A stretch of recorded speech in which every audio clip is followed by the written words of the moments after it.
Emilia Hart is a British-Australian novelist. Born in Sydney and educated at Barker College, she studied law and English at the University of New South Wales and became a lawyer.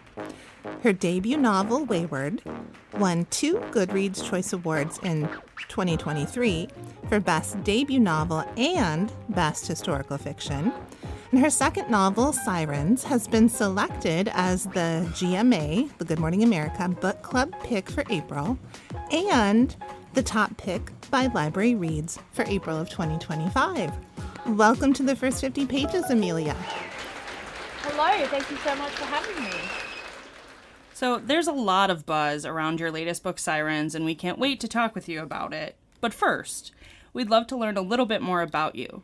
Anything you'd like to share with our listeners that they can't get from your official bio?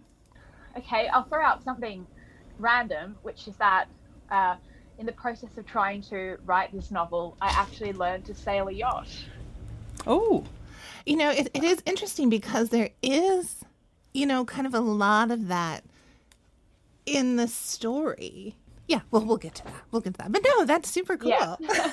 We also read on your bio that you have a fear of birds. I can also totally understand that. Yes, when I was a teenager, I got attacked by a magpie. Oh. And I don't know if you have magpies in North America, actually, but when I say magpie, I don't mean the European magpie, which is like quite a pretty bird. Australian magpies are extremely large and vicious. Well, you do seem to have a lot of the world's most vicious, snakes, we have a lot spiders, of like all of that. Yeah. So I would expect nothing less that the birds would be a little vicious too. So, okay, we'll get back to a little bit more of, you being an author and your work and stuff like that. Would you mind sharing a bit on your path to becoming a published author? Yeah, of course. So ever since I was a very small child, I have always read and written stories. I think reading was sort of my first love, and it was kind of magical to discover I could also make stories up.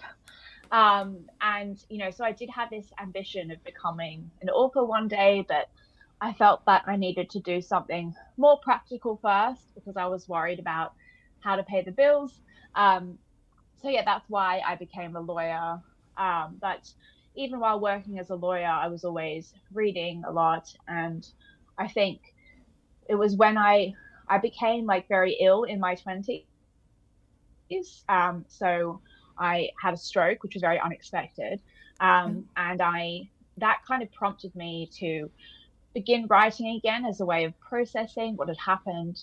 And then it was in 2020, after having for the previous few years written lots of short stories and terrible poetry, that I had the idea for Wayward. And so I wrote that during the pandemic while also working remotely as a lawyer. And I applied for a course called the Curtis Brown Creative Online Novel Writing course, which I would absolutely recommend to any aspiring authors.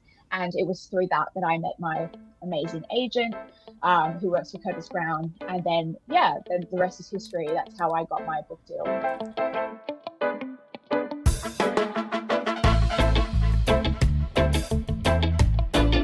So I read Sirens, and then I'm about halfway through Wayward now. I hadn't read Wayward before. It had been on my to-be-read list for a long time, and I'm about halfway through that. And I really do get from your writing, from both books really, that you do have such an appreciation for story, for the power of reading, for what that gives to a reader, to have a story that you connect with. You're our kind of people, right? Oh, that's so nice. Readers who love reading, yeah. I'm just impressed Jen got her hands on it because it's constantly checked out still it is at our library. Yeah. I was like, you actually scored the physical copy? I'm I impressed. did. Oh, wow. Oh, I love to hear that. And we know that readers are excited to get their hands on your latest book that just published. Can you tell us a little bit about Sirens and the inspiration for this story? Yeah, of course. So the Sirens is a story of two sets of sisters who are separated by time but connected by the power of the sea. The novel is in part inspired by my family history, because not only do I have Irish ancestors who weren't convicts but emigrated during the famine, I also have an ancestor who was the captain of a convict ship, although a notoriously bad one. Yeah, he was extremely negligent. And his ship was transporting Irish men and women, and between 60 and 70 of them died as a result of his negligence. And I think, Wow. yeah, and when I learned that, I think because I also knew that I had these ancestors who are Irish women who made that journey, although in different circumstances, that was really like where inspiration struck, and I wanted to explore what that experience must have been like. And then the novel also has, themes of sisterhood, and that's inspired by my own relationship with my sister, and then also the healing power of water, which is really personal to me because after I had my stroke, one of the things that helped me recover was going swimming, which actually my sister encouraged me to do.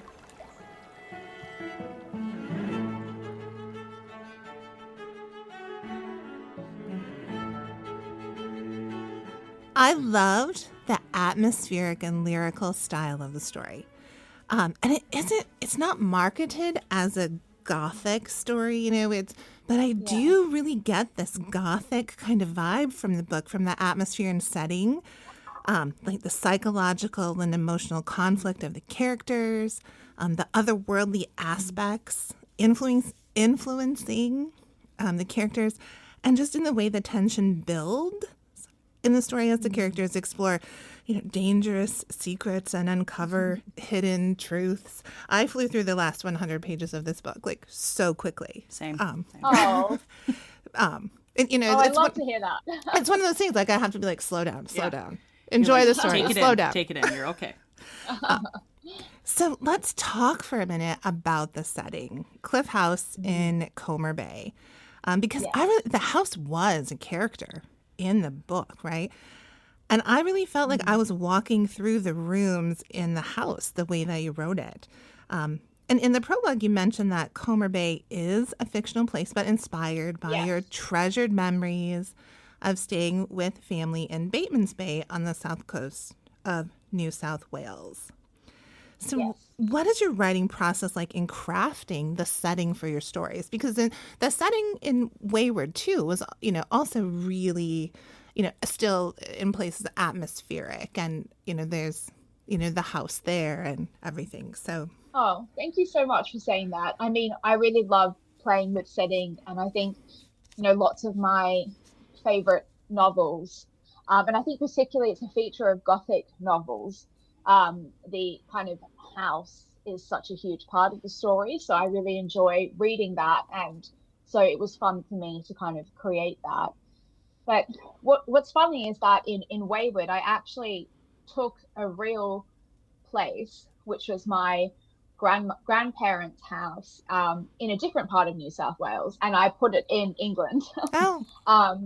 And this time I was sort of taking the house that my aunt and uncle live in now, which is my grandfather's house in Bateman's Bay, that my uncle actually built because he's a very talented builder, and so it has a lot of the kind of natural materials and like rough hewn wood.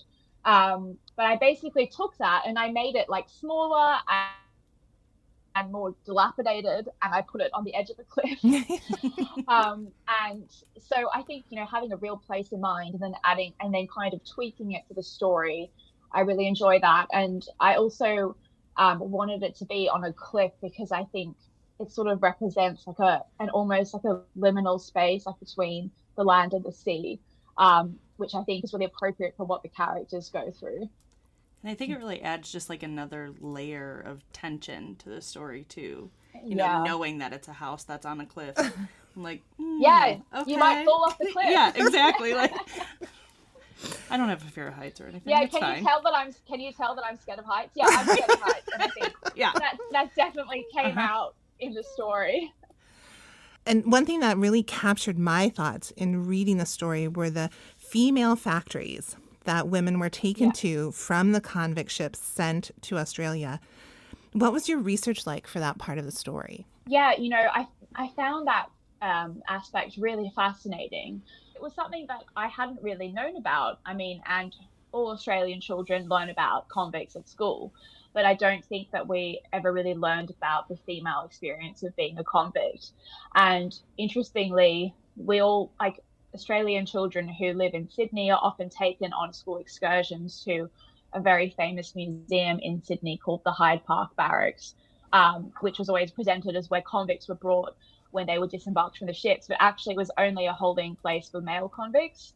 So I think we never really learned about that female aspect. But basically, the female factory is sort of a term for like a holding center for female convicts. And the reason that they were called female factories is that the women who were held there were engaged in manual labor, and the type of labor that you would do would depend upon basically what class they put you into. So, and these were determined according to your behavior. If you were well behaved, you would be in like class 1, and your labor would be making textiles. So something, arduous, but not as severely arduous as what the women in class 2 and class 3 were doing, which could be like picking oakum or breaking rocks if you'd been extremely poorly behaved, which is one of those kind of like pointless tasks that's, I imagine pretty soul destroying as well as hard on the body. And basically, while living in these places, the women would be subject to kind of like being presented to local settlers who would come in search of having a servant be assigned for them, because convicts were basically like indentured servants for a set period of time, 7 years, 14 years, or life, although that was rare.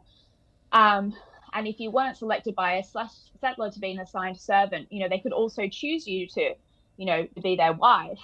And I think that part of the story really struck me as well.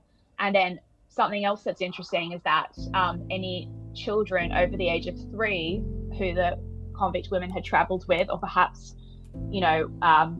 born along the voyage, it would be only kept with their mothers until they were, so they would only be kept with their mothers until they were 3 years old, and then they'd be put in an orphanage. And I think, I found that really shocking as well.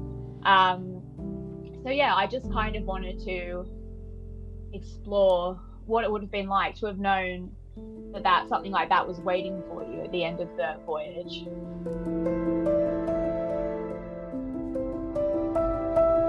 What stories or novels, etc., have helped to shape your writing style? Oh, that's a really great question. I mean, I think I'm really interested in 2 things, and which you've touched on. So I love like novels about families. And those, I find those really fascinating because I think it's something we can all relate to. And I love seeing, like, thinking about the ways that the past kind of impacts on the present, and the way that we might repeat the patterns of our ancestors or perhaps break free of them. And an author who I think writes really well about family and in a really unique way is Kate Atkinson. So she's written 3 of my favorite novels, which are all about families. But she really plays with form, so it feels very unique. So Behind the Scenes at the Museum, and A God in Ruins and Life After Life. And those 2 novels are about the same family, so they're companion novels.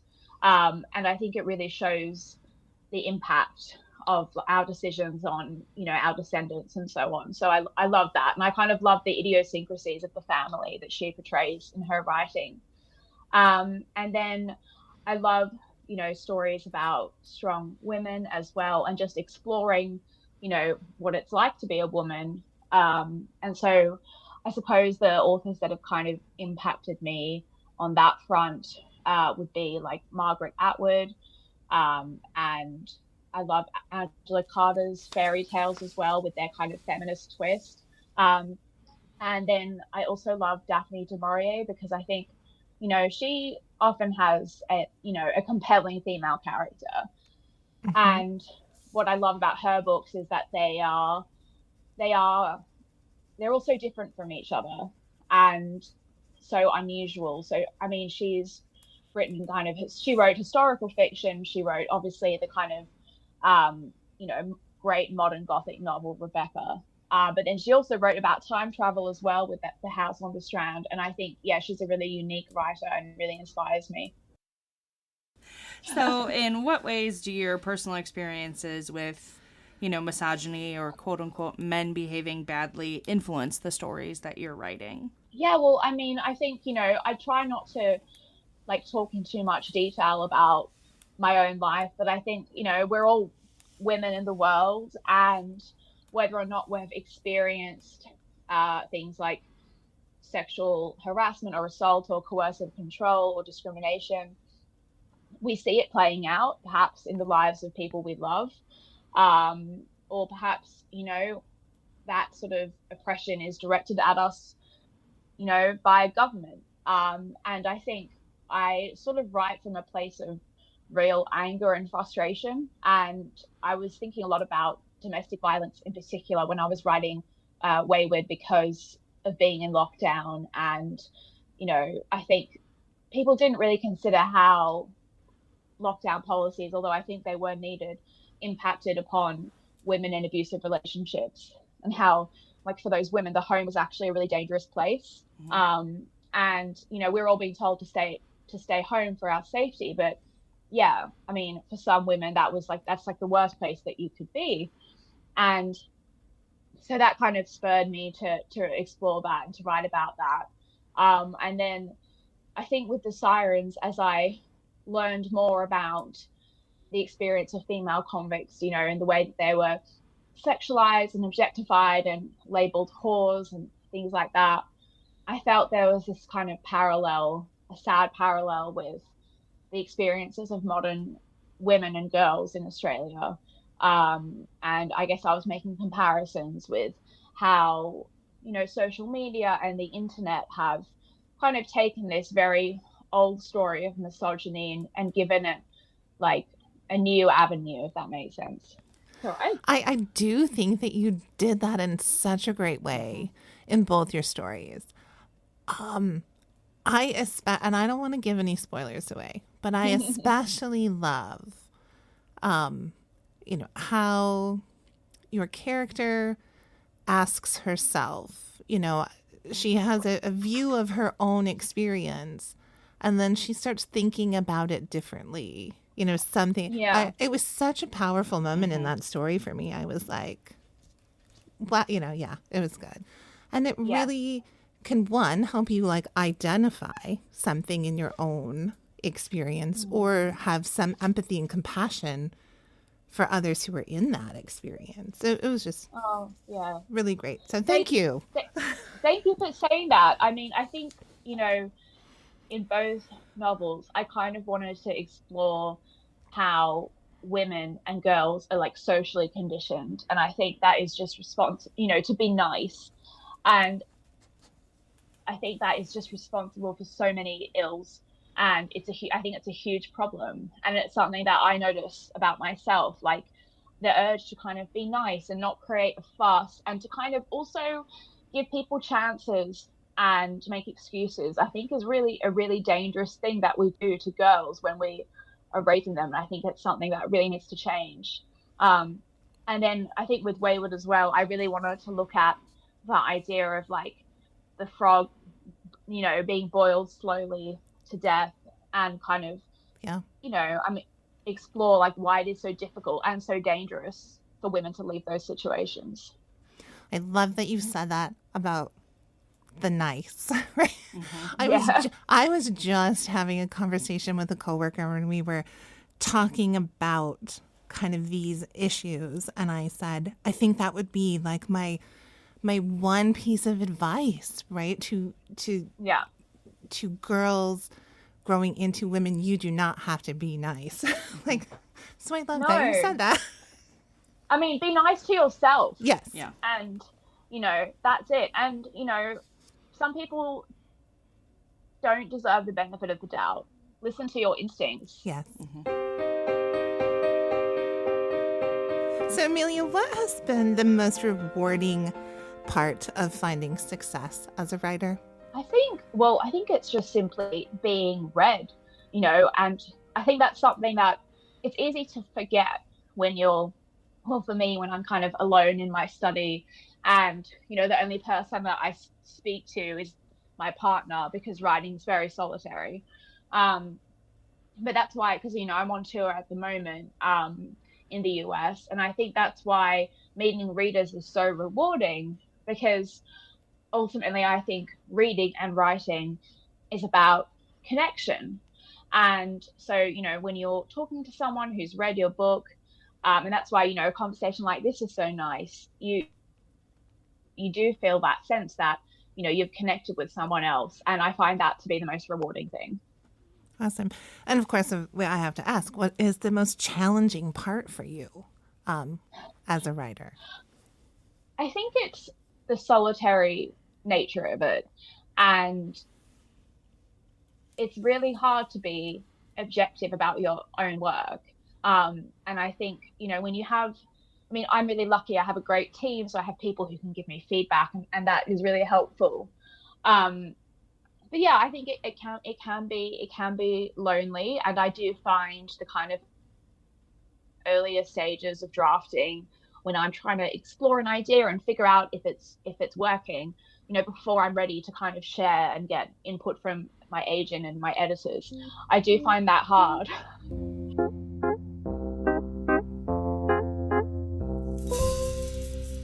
Are there any other books that hold a special place in your memory? Okay, I'll say two that I think have really influenced me, and particularly with exploring ideas about like the Gothic, because Jen, I loved that you said that. So one would be Ghost War by Sarah Moss, which is a really beautiful but like slim novel about a teenage girl in the 1970s in northern England who is with her father and mother on an archaeological dig, and her father has kind of taken them there because he's like a local guide for the students doing the dig. And it kind of, it's a really kind of powerful portrayal of like family violence, and it also kind of references the past and this idea of women's experiences in the past, like back to the Iron Age. It's really, really good. Really packs a punch. And then actually this one isn't really a Gothic novel, but it's one of my favorite books of all time, so I have to include it. A novel called Moon Tiger by Penelope Lively. Yeah. Which is I don't know if you're aware of that book. Yes. Yeah. I've heard of it. I haven't read it. Yeah. But it's so good. It basically, I think what I love about it is it explores how memory is such a huge part of the way we think, and how that like influences our experience of time, if that makes sense. Yeah. Mm-hmm. So the premise, very briefly, is a woman called Claudia Hampton, who she was the writer of popular history books, so a historian and a former journalist. She is on her deathbed in like the 80s or 90s, and on her deathbed she decides she's going to write her own history of the world, but tempered through her own life. And the heart of the novel is an experience that she had during the Second World War, and the narrative is kind of written in a spiral, and that's why the book is called Moon Tiger, because a moon tiger was a mosquito coil used in Egypt, and it kind of is a central aspect of this key memory that she has. It's really good. Yeah, no, it sounds very, I don't know. Kind of moving it up my mental TBR list here. That is the reader's dilemma, right? So many books, so little time. I know, but it's so little life. Yeah. And we do have to ask, is there anything that you've especially loved recently that you can that you tell your friends to read, or tell anybody in your family to read? Yes. So I really loved North Woods by Daniel Mason. Mm-hmm. I have been telling everyone to read that book. I think it's really beautiful and original, the way that it plays with history and human experience through time, and also history of landscape, if that makes sense. Yeah. And then also I loved The Bee Sting by Paul Murray. That's a great book about families. And at the moment, I'm reading Once There Were Wolves by Charlotte McConaughey, and I'm really, really enjoying that. I think it's so original, and I think I think she writes about a lot of the themes that interest me in my writing, but in a more like literary and elegant way. Thank you for a great conversation, Emilia. We know that readers are going to enjoy reading Thank Sirens. You. Yeah, thank you. And we know we've got more amazing novels to look forward to from you in the future.